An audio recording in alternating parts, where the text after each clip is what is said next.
One Question is designed to give subscribers valuable insights on how executive leaders in college athletics think about key issues on their respective campuses, in their departments, or within their leagues and conferences.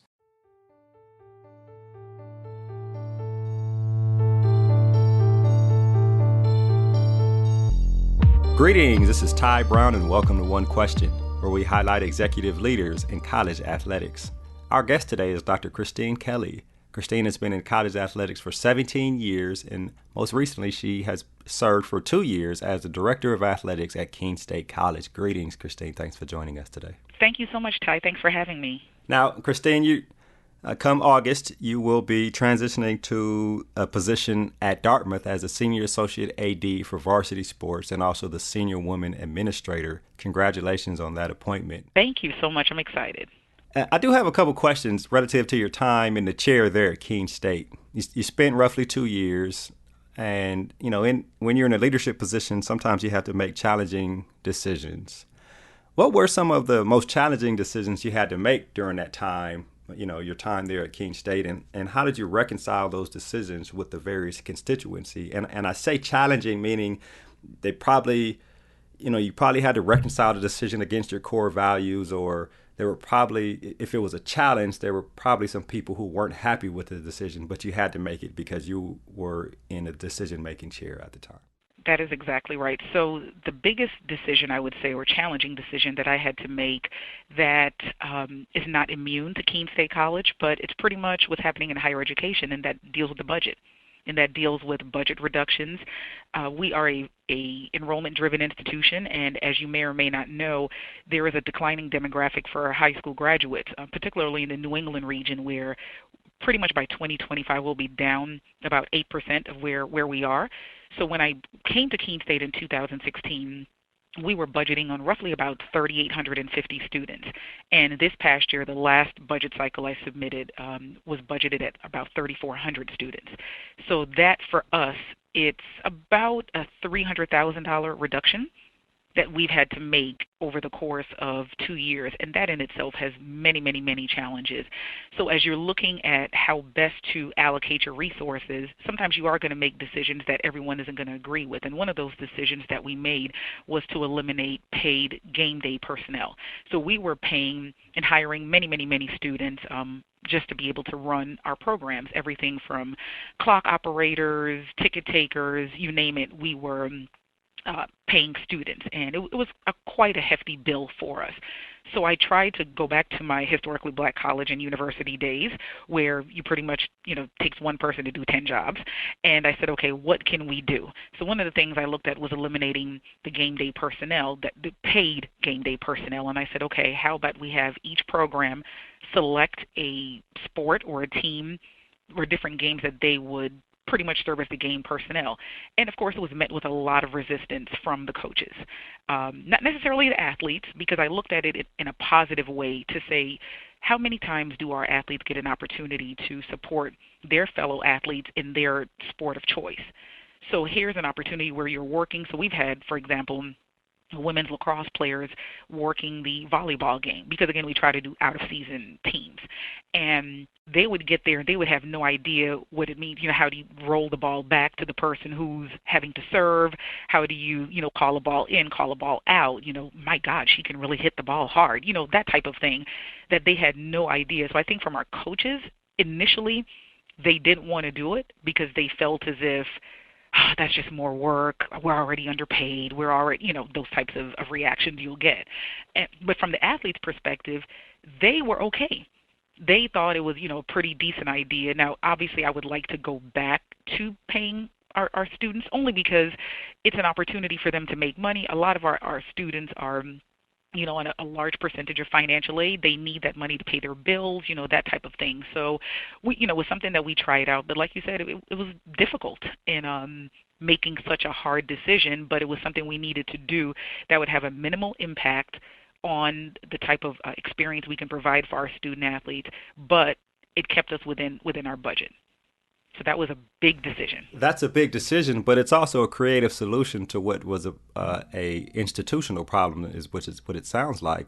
Absolutely. But the student athletes helping now, volunteering their time, to help out with the operations of a football game. They're getting experience and they're supporting their fellow student athletes.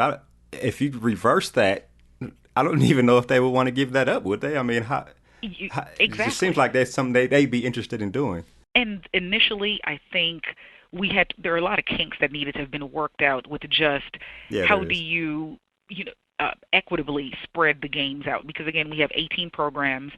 Some sports have more than others. Some programs, like for example, our fall sports. I'm using this as an example, field hockey. So they're going to be doing nothing in the fall because they're in season. So what they would have taken on would have been either winter or spring game day duties.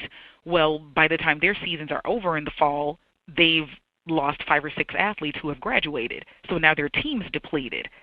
And again, I still personally feel that most coaches have such a great relationship with those athletes that even if they have graduated, they'll still come back and help. But it did become a little bit difficult for those athletes, for those programs whose rosters were depleted, to be able to provide the services that we needed. And then you have sports like basketball that requires quite a bit.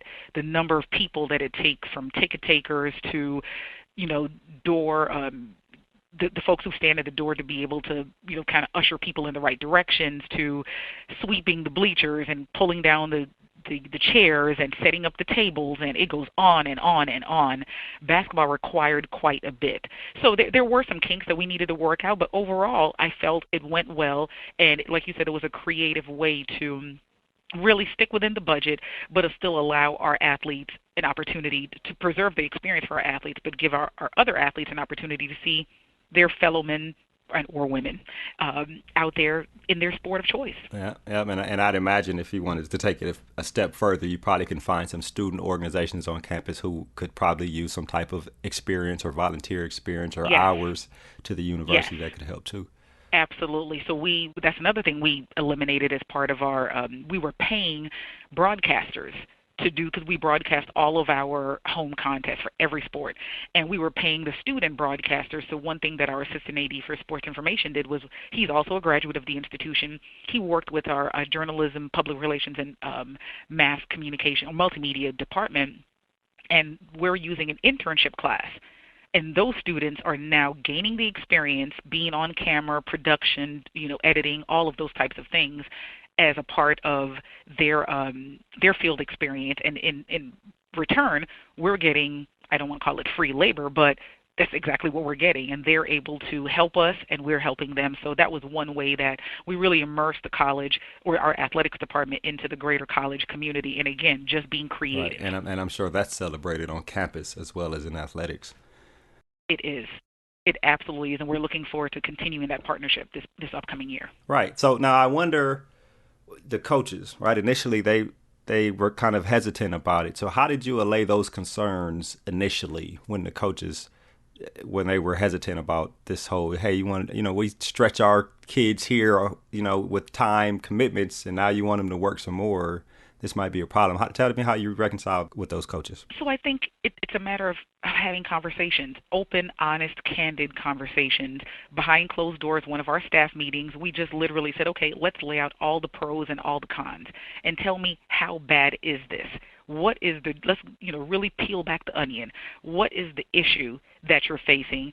And, kind of allow them to speak. But then we also say, okay, I'm a firm believer in don't bring me problems, bring me solutions. Right. If you're going to bring me a problem, make sure you're bringing a solution along with it. So I said, okay, if we don't do this, let's look over here, and here are some of the other issues or places we may have to reduce, which could mean a reduction in personnel. Is that something that we want to do? And I think initially that kind of raises red flags to them to say, hey, do you mean personnel as in us? As in, yeah. Let's give it a try. And I said, yeah, that's exactly what we're talking about. Because for me as an athletic director, it's about preserving personnel, and I mean personnel as in coaches and staff, and also the student-athlete experience. So what can we do to really get outside of I just don't want to be uncomfortable, and realize that the entire demographic of higher education is changing, or the landscape, I should say, of higher education is changing. So how do we fit ourselves into this without disrupting the student-athlete experience and without eliminating personnel? So once you kind of break it down and then you get other people on board. So once one person did it, they come back and say, that really wasn't so bad. Or the students felt, here's what my students told me. And we met once a week with all the coaches who were in season so that they could talk about the things that they needed for their programs and be very specific, whether it's, and I'll make this up, so lacrosse, we need 6 balls along this side of the field, we need 4 balls along that line, I need runners on either side. And those really specific things, one, allowed the coaches who were in season to be able to know what it takes to run their programs, because you believe it or not, a lot of coaches don't understand the setup behind their programs and how much it takes to make all of that operate. So it actually was a learning experience for everyone, not only the coaches in season, but the ones who were out of season, as well as our athletes and our staff. So we met every week to talk through those different things.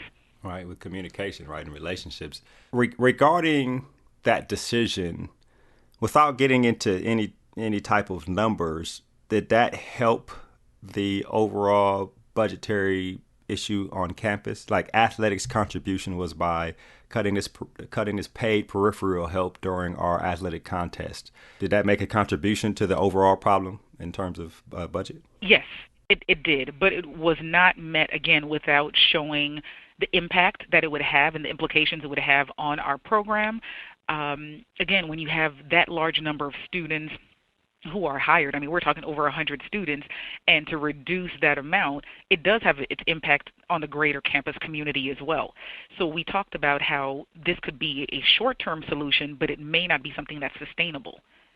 So if this is just a short-term cost-saving solution, we can do that, but going forward, let's talk about how we can restructure the budget and reallocate certain dollars so that it does not have this long-term effect. So I believe actually going into FY19, we're going to be able to restore some, not all, but some of our paid game operations. Because, again, it has a direct impact on students and what they need to be able to satisfy their financial obligations to the institution. Right. Well, I guess people over on campus probably definitely appreciate athletics doing what it can to help the overall situation.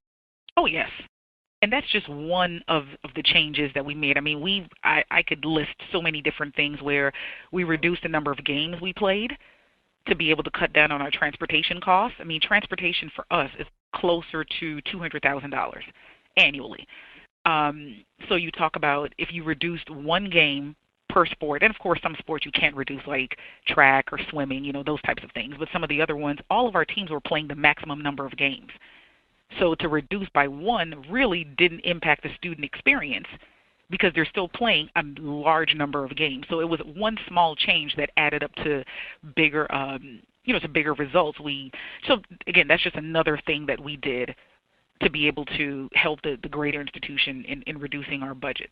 Right. Now, in terms of being the athletics director, in 2 years, you probably had to make a ton of decisions. Some of them challenging, some of them probably weren't as challenging. Mm-hmm. But how did making those decisions, right, receiving input from your people around you, looking at the information, and then making a decision, how has navigating those waters enhanced your career to this point after these 2 years in the chair? Well, I think it's a matter of problem solving, having to make those tough calls, and then also prioritization and keeping the student-athlete experience at the forefront of all of the decision-making. I have a soon-to-be 15-year-old son who in 3 years will be going to college, and I think to myself, if this were my child at an institution, how would he feel? How would he appreciate or not appreciate this decision that's being made? And I also say I live with integrity, and I have to be able to go home at night and lay my head down and know that I made the best possible decision I could, as tough as it may be, that will not negatively impact the student-athlete experience.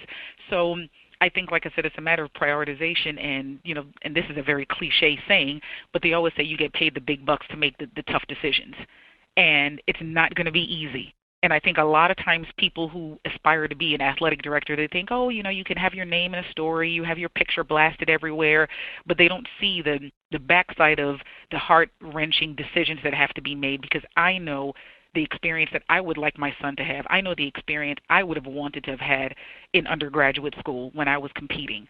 And I never want that to affect the student. So you always have to keep that at the forefront, regardless of any job you go to. You're going to have issues. You're going to have conflict. But Again, if the student experience is truly at the forefront and you can say to yourself, I did this based out of integrity and for the betterment of this institution, you're going to be fine. And I think wherever you go, you have to carry that with you. And I plan to carry that exact same thought process and philosophy with me to Dartmouth.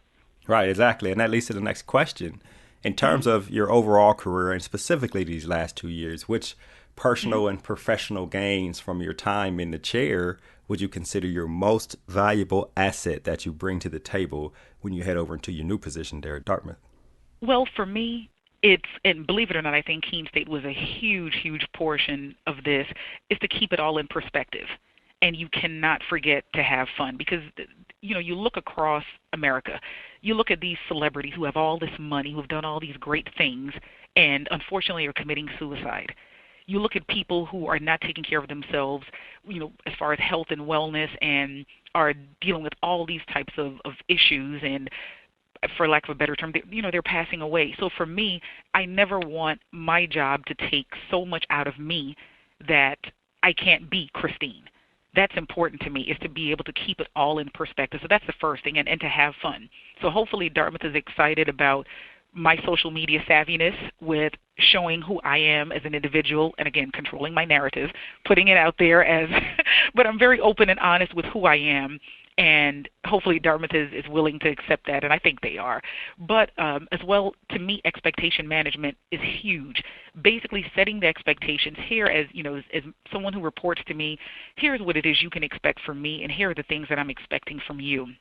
And I think once you have open and honest dialogue with people that you work with and or work for, it makes things a little bit easier. And it's just a matter of listing, that philosophy, outlining that philosophy, how I came up with my philosophy, who I am as a person, and sticking to that. You cannot be who you're not, but for so long. And so I always tell people, so if I came to an interview and I'm trying to make myself into this person that I'm not, eventually the true Kristene will come out. But I have to show who I am day in and day out, and it's about expectation management and really wanting to live and work according to those principles that I've developed for myself and the things that I value. Right, exactly. And expectations, I guess, for any relationship, right? Basically, here's what I expect from you to do, and here's how I will evaluate you at what I expect you to do, right? That's personal, professional, however you want to do it. And so that's a good way of looking at it going into this new job there. And then also what they can expect from me. Because I think, the trust and relationships and all of that and respect goes both ways. And it's a matter of them knowing how I operate and me understanding them as individuals.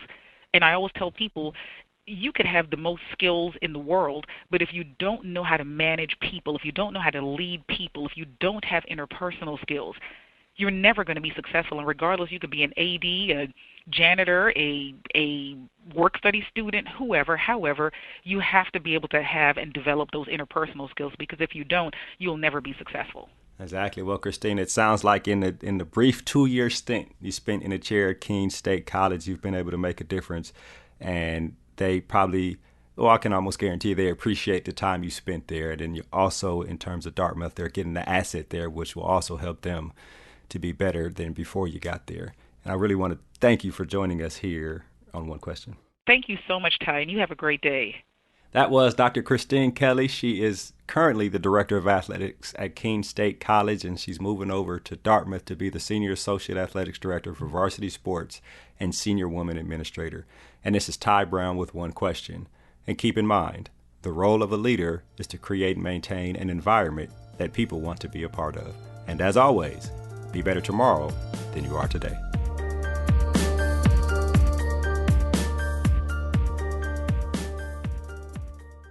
This episode of One Question is produced by Spades Media Group, solving problems using creative leadership.